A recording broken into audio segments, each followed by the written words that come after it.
Bonjour tout le monde, je suis content de vous retrouver pour cette nouvelle vidéo. On est dimanche 6 février 2022 et là j'analyse exclusivement les demandes que vous m'avez faites, notamment sur Twitter parce que j'ai posé la question hier en fin d'après-midi. Justement, vous avez un compte Twitter et un site internet rattaché à cette chaîne YouTube.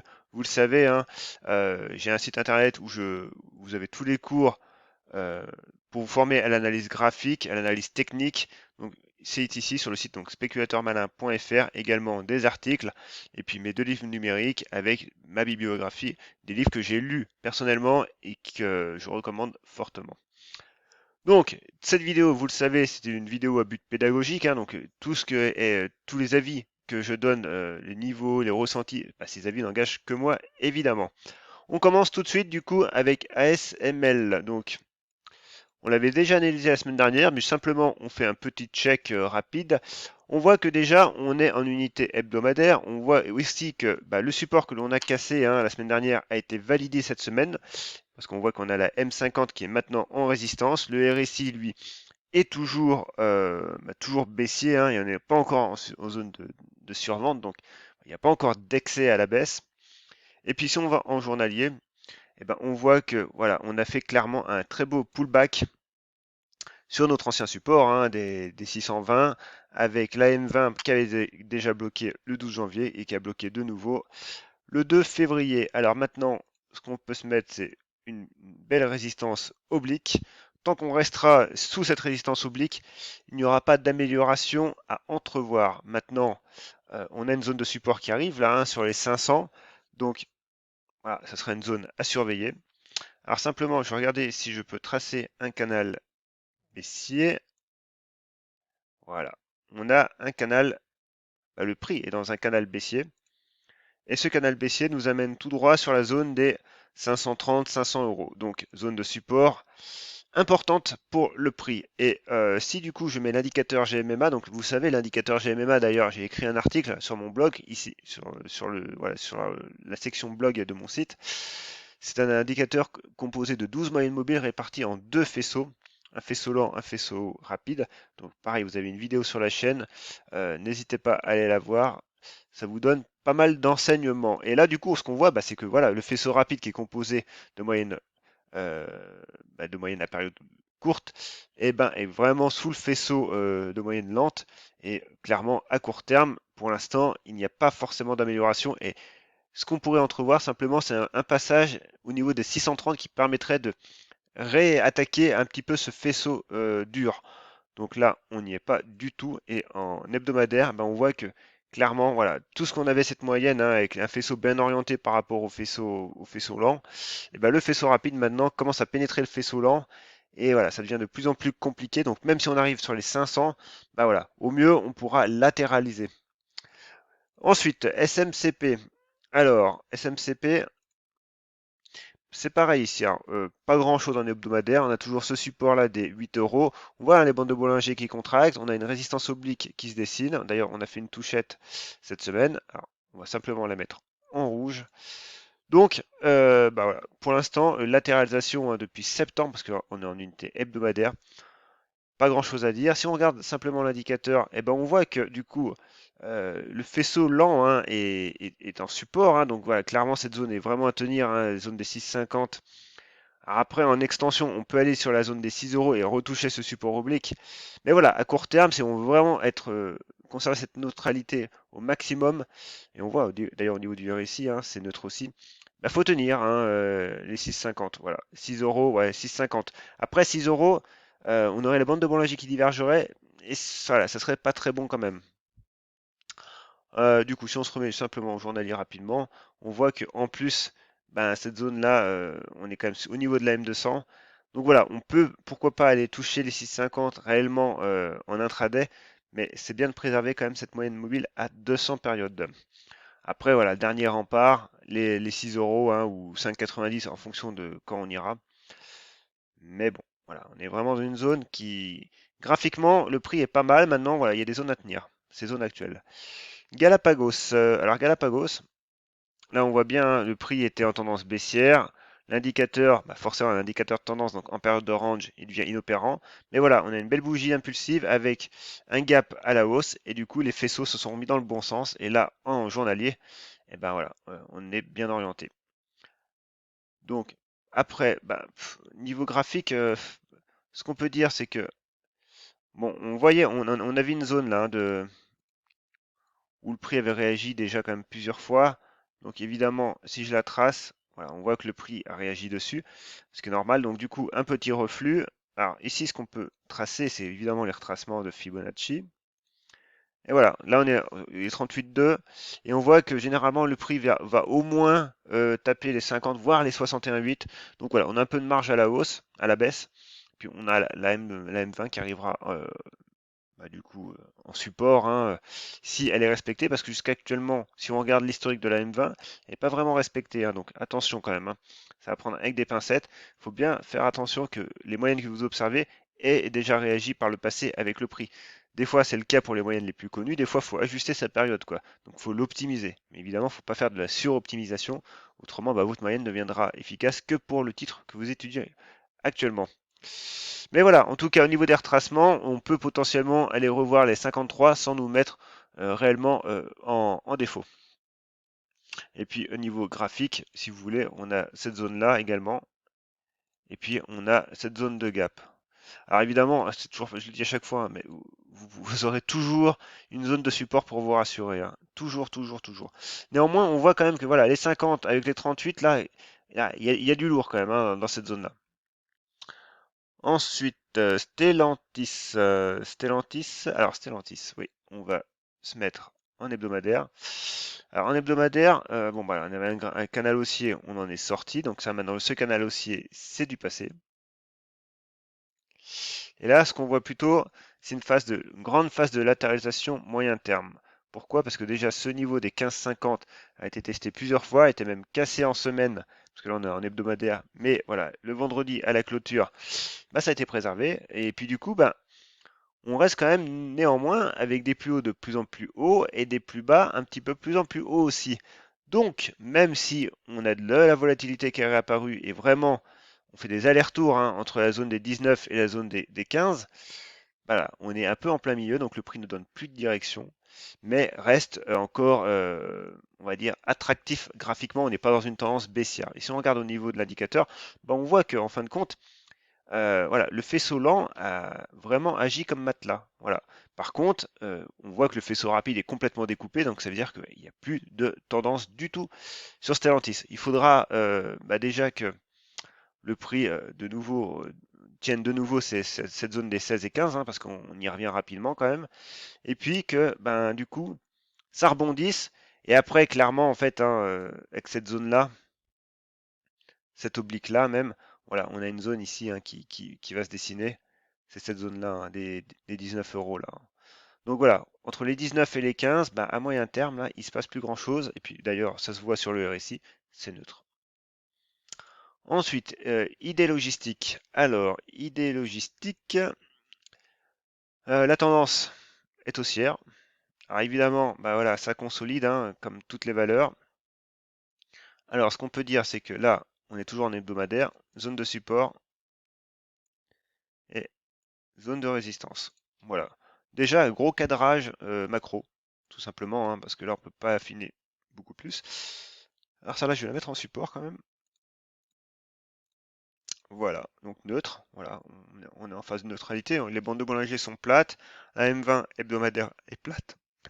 Désolé, est plate. Donc là, on peut pas en dire plus. Maintenant, on va affiner un petit peu. Alors, l'indicateur GMMA nous dit quoi? Ben, il nous dit que oui, forcément, voilà, le faisceau rapide se retourne, mais le faisceau lent, évidemment, est encore en support. Donc, ça corrobore ce que je viens juste de dire. Et en journalier, ben, on a la M200 qui arrive, qui est toujours haussière, et on a un nouveau niveau pivot qui se dessine ici. Et on voit bien en fait, hein, et c'est ce que j'explique dans la vidéo, il faut vraiment chercher les zones de contraction du faisceau lent. Et là, on est sur une zone de contraction, on a les bandes de Bollinger qui arrivent. Donc voilà, nouveau pivot potentiel sur les 340 pour viser les 370. Hein. Attention, voilà, on a quand même une belle zone de résistance qui est sur les 370, il ne faut pas l'oublier celle-là. Mais premier pivot ici. Et en zone de support court terme, eh ben, vous avez ce niveau-là, hein, du coup, qui est sur les 320. Ensuite, j'ai Schneider Electric. Alors, du coup, bon, au niveau du journalier, on voit qu'on a une M200 qui est de nouveau mise en danger là, hein. Donc, compliqué. Par contre, simplement, on voit qu'à moyen terme, on pénètre de plus en plus le faisceau lent. Encore une fois, c'est pareil, hein, vraiment, la tendance commence vraiment à s'affaiblir. Et si on regarde, du coup, sur l'indicateur extra trend, parce que je l'ai ouvert, mais je ne l'ai pas encore utilisé. Donc, Schneider, alors il y a un N qui se traîne. Schneider électrique. Alors, que nous dit l'indicateur? Il nous dit que sous les 162 en journalier, c'est compliqué pour la résistance dynamique. Alors, à court terme, voilà, vous avez un premier pivot sur les 153, 155.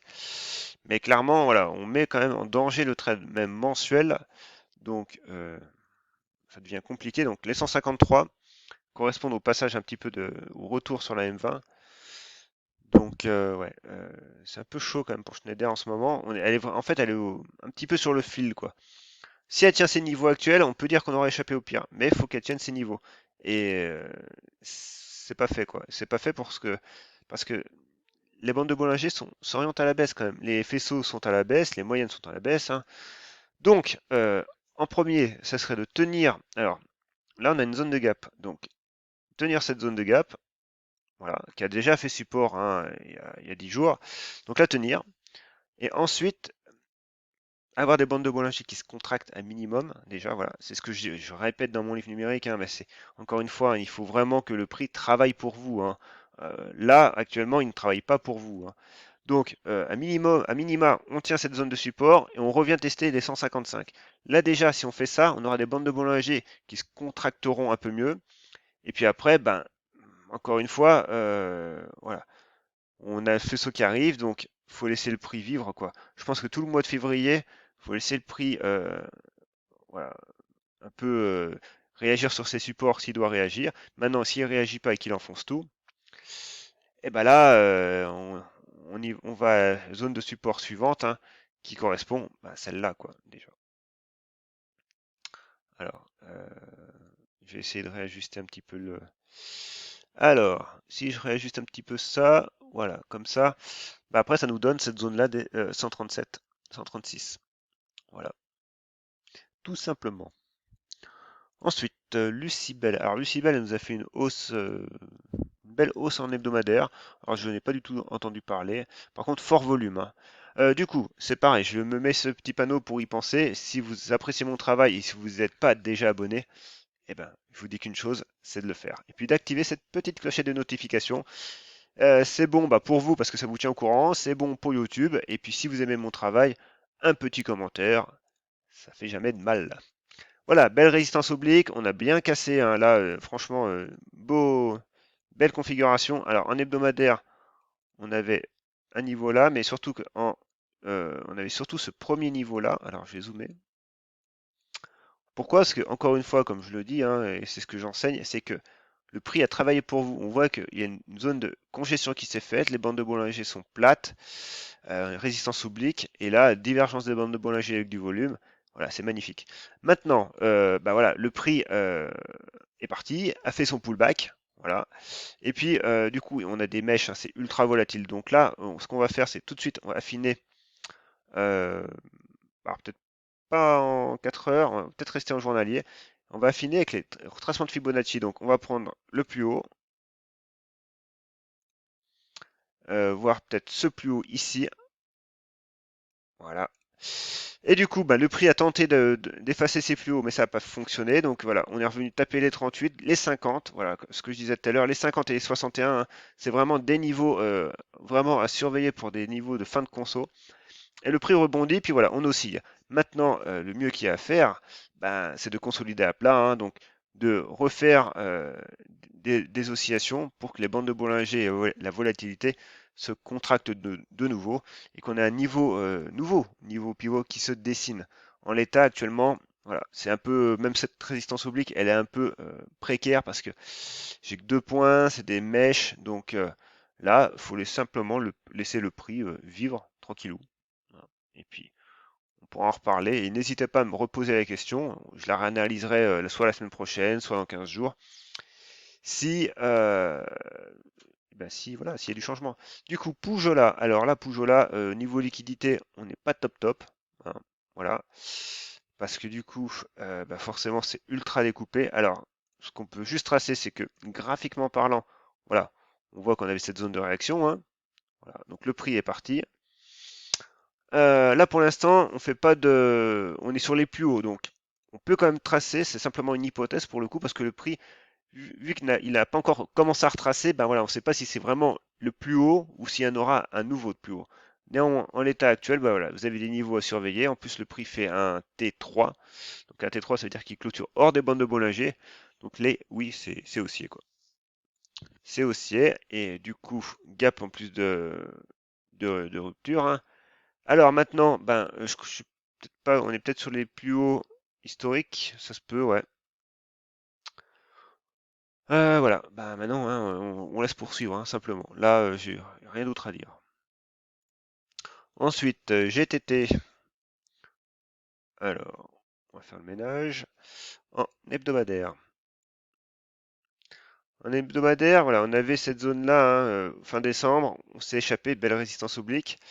Donc du coup, cette zone-là, on voit que elle fait support. Donc niveau graphique, prochaine zone de résistance moyen terme, cette zone-là, des 88. Si on regarde simplement au niveau de l'indicateur GMMA, on voit que voilà, on a une zone de contraction, on est parti. Premier matelas, il est 78. Le deuxième matelas, clairement, voilà, on annulera toute la hausse. Donc pour l'instant, il vaut mieux préserver à court terme les 78. Et en résistance, en support Fibonacci, alors on va zoomer un petit peu. Et Fibonacci, 38, 50. Voilà, on est pareil dans cette zone des 78. Et si je regarde ça du côté de Extra Trend, GTT, qui nous dit le prix, l'indicateur. Première zone de résistance, les 82. Et ensuite, les plus hauts à 83. Donc 80, oui, 82. Les 82 et les 83. Bon, moi, clairement, ici, voilà, on est dans une zone quand même. J'attendrai que le prix fasse un beau pullback quand même sur les 78. Et après, voilà, les bandes de Bollinger sont assez larges. Donc, c'est pas évident. La prise de position pour moi, elle se faisait sur les 73. Là, actuellement, maintenant, il faut laisser le prix de nouveau construire. Alors, soit réellement taper les 78 et puis voilà, latéraliser de nouveau, puis attendre que, à minimum, les bandes de Bollinger commencent à se resserrer. Mais en l'état, voilà, c'est haussier et on a une résistance moyen terme sur les 88-90 euros. XFAB. Alors XFAB, simplement, c'est pareil. On a cassé la première zone de support, on revient sur la deuxième zone à tenir, hein, clairement là, parce que à force, voilà, on mettrait à terme, déjà, là, on a déjà mis un terme à cette jambe de hausse. Là, on latéralise, donc on est dans une conso saine. Maintenant, si on venait à casser et partir un peu plus bas, voilà, on sortirait vraiment même de cette conso, ça deviendrait une correction. Et ensuite, il faudrait tout refaire, quoi. Donc, la zone à tenir, hein, les 8 euros, les 7,88 8 euros. Et puis, par contre, à repasser à la hausse, les 8,80. Donc, du coup, si je reviens, puis on voit bien, hein, du coup, hein, les 8,80, 8,95, 9 euros. C'est vraiment une zone qui devient dure, là. Donc, faut tenir, quoi. Autrement, on pourrait osciller entre les 9 et les 8 euros, quoi. Et ça serait pas encore trop grave, même si on est déjà au niveau de la M200, on est déjà proche, hein. Et la M200, on l'avait cassée quand on avait vraiment démarré le trend en octobre 2020, hein. Donc voilà, on est dans une phase de conso, de latéralisation. Il faut la tenir quand même. Sinon voilà,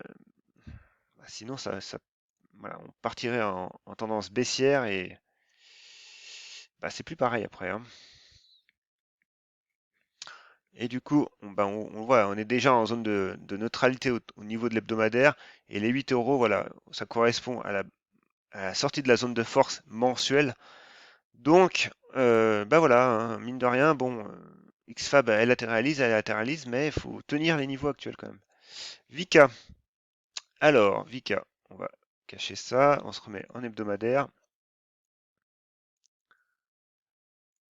Du coup, on va ajuster la zone de support. Alors, si j'y arrive, voilà. On a une zone de support, on a une zone de résistance ici.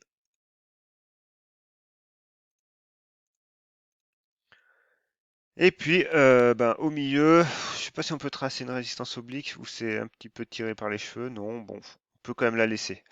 Voilà, donc évidemment, on a un premier niveau hein, ici qui saute aux yeux. Voilà, donc déjà, à minima, sous les 40 euros, on peut dire qu'on est juste en phase de latéralisation entre les 34 et les 40. On voit, hein, le prix a fait déjà plusieurs allers-retours. Les bandes encadrent ce range. Voilà, c'est notre cadrage déjà macro. Si on affine en journalier, ben voilà, en journalier, on voit qu'on a la M200 qui arrive. Donc évidemment, ce qui serait bien, c'est que bah, cette latéralisation coïncide avec bah, du coup cette EM200 et la cassure de cette résistance oblique pour réellement donner une nouvelle impulsion. Et puis bon, alors évidemment en journalier, au niveau des indicateurs, vu on latéralise, il se passe plus rien. Et en hebdomadaire, bah voilà, on est encore sous le faisceau, donc clairement sous 40 euros, c'est pour ça que je le dis que au mieux on latéralise, au mieux. Et Vika, alors, Vika. Alors qu'est-ce que j'ai tapé quoi là? J'ai tapé n'importe quoi. Du coup, au niveau de la résistance, les 40 euros hebdomadaires. Voilà. Et ça correspond au retour de la zone de force mensuelle. Donc, et puis pareil au niveau de la résistance dynamique. Les 40 euros sur Vika. En dessous, au mieux on latéralise et on patiente. Nikon, j'en parle plus Nikon parce que bah, il se passe plus grand chose Nikon. Alors, on va juste faire le ménage. Nikon, malheureusement, il se passe plus grand chose. Pourquoi? Parce qu'elle avait cassé cette zone de support, donc des 5,60. Donc moi j'étais sorti bah, à 5, juste en dessous, je crois, 5,45 ou 5,50, je sais plus. Mais voilà, donc du coup, ben, on n'a pas tenu la zone là, cette zone-là. Euh, on revient sur cette zone des 5 euros qu'on tient pour l'instant, mais bon, c'est précaire pour l'instant, hein, c'est vraiment précaire. Donc le mieux déjà, c'est qu'elle tienne ce support et après, si elle veut reconstruire, elle reconstruira, mais de nouveau, de toute façon, sous les 5,55, 5,60, pour moi, compliqué. Ensuite, la croix. Alors, graphe hebdo. Alors, on avait cette zone-là, mais du coup, voilà. Et on va cacher l'indicateur, parce que là, ça fait peu de monde. Bon, on a une zone de résistance ici, hein, sur les 44. On a une zone de support moyen terme sur les 35, et puis une zone plus court terme, un petit peu euh, ici. Par contre, voilà, on va affiner parce que là, du coup, voilà, on affine et ce qui se passe, c'est qu'on a notre niveau ici des 44, on a un support court terme sur les 41, au milieu, on latéralise. Et si voilà, si ça voulait bah, partir, hein, bah, du coup, on irait rejoindre les plus hauts sur les 52. Et on voit hein, ici, on a le faisceau qui est rapide, qui est en support avec le faisceau lent. Donc voilà, clairement, on a une petite impulsion à donner sur les 43,7 même, hein. Et si on regarde ici,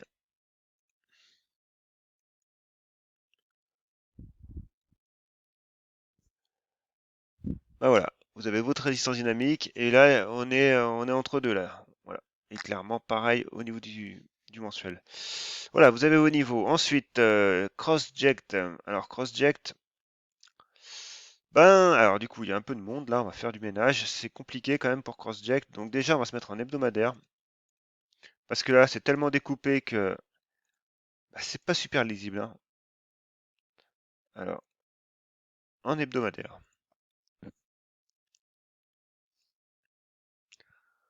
En hebdomadaire, on a notre support long terme qui est sur cette zone-là, hein, des 2,20, alors 2 euros, jusqu'à 2,30. Voilà. Bon, ça pareil, on le supprime. On a ce support oblique qu'on prolonge. Voilà. Bon, celui-là, je l'enlève parce que, en fait, faut que ça soit équilibré, hein, une résistance oblique. Là, on a 2 points, mais là, le troisième serait beaucoup trop loin. Voilà, ça a plus assez d'importance. Et enfin, en hebdomadaire, on a ce support-là. Là, j'encadre les mèches en journalier. Donc voilà, on a fait notre cadrage. Alors, on a un support pareil plus court terme sur les 2,50. Par contre, on va affiner toujours. Et du coup, on a notre résistance qu'on a tracée tout à l'heure. Donc on a un niveau là, hein, voilà, qui se dessine. Résistance, en plus on a la bande de Bollinger supérieure, résistance oblique, voilà, euh, sur les 3 euros.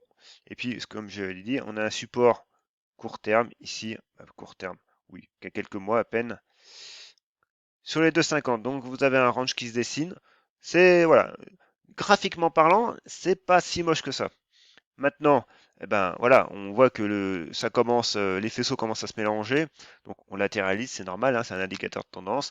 Donc on attendra le passage des 3 euros sur CrossJect pour y voir plus clair, pour ensuite ben, reviser cette zone, hein, des 3,50, voire oui, voilà, 3,50, voire 3,35, 3,40, hein, parce que voilà, vous avez la bande de Bollinger supérieure qui manquera pas de faire résistance.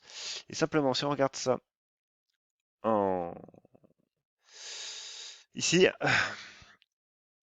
alors ALCJ, CrossJect, 2,92 et 3,34, voilà, et ouais, en résistance court terme, ouais, 3, voilà. Donc, sous 3 euros, quoi qu'il arrive, on n'y pense pas. Si on est aux 3 euros, on a quelque chose à faire, mais sous 3 euros, non. Ensuite, Égide. Alors, n'hésitez pas à vous abonner, hein, toujours pareil, je le dis, je le redis. Ici, on va cacher ça. Du coup, qu'est-ce qui se passe? Alors, en hebdomadaire, c'est compliqué, Égide quand même. Graphiquement parlant, voilà, c'est. Alors, on était pas mal la semaine dernière, il y a 15 jours, et puis là, la semaine dernière, voilà, on a tout annulé, moins 22%. On est revenu sur un support, hein, les 1,26 à 1,30, voilà, on voit quand même qu'il y a du monde, hein. En hebdomadaire, en tout cas, on a du monde. Par contre, on voit que quand même au niveau volatilité, hein, entre les 1,60 et les 1 euro, pour les bandes de Bollinger, c'est une volatilité normale, hein. Donc voilà, on revient neutre, mais c'est volatile. Et enfin, en journalier, eh ben, c'est pareil, hein, sous 1,45, 1,50 même. Méfiance pour Égide. Voilà, j'ai fini d'analyser toutes vos demandes. Donc, si vous voulez vous former à l'analyse graphique, eh ben voilà, vous avez pas mal de cours ici, hein. Donc, c'est des cours qualitatifs quand même, hein, que j'essaye de faire à chaque fois. Ensuite, vous avez les indicateurs techniques. Alors, voilà. Les figures chartistes, les chandeliers japonais, les indicateurs techniques, les retracements, les modèles, le modèle fondamental, les divergences, vous avez de quoi faire. Vous avez l'article sur le GMMA que j'ai publié dans la semaine. Ben voilà, n'hésitez pas à aller voir. Et puis vous avez aussi des tutoriels sur TradingView pour former. De toute façon, tous les liens sont dans la description de la vidéo. Pareil pour l'indicateur extra trend. Donc n'hésitez pas à y faire un tour. Sur ce, je vous dis un très bon week-end, une très bonne fin de week-end. Et puis à bientôt sur Twitter.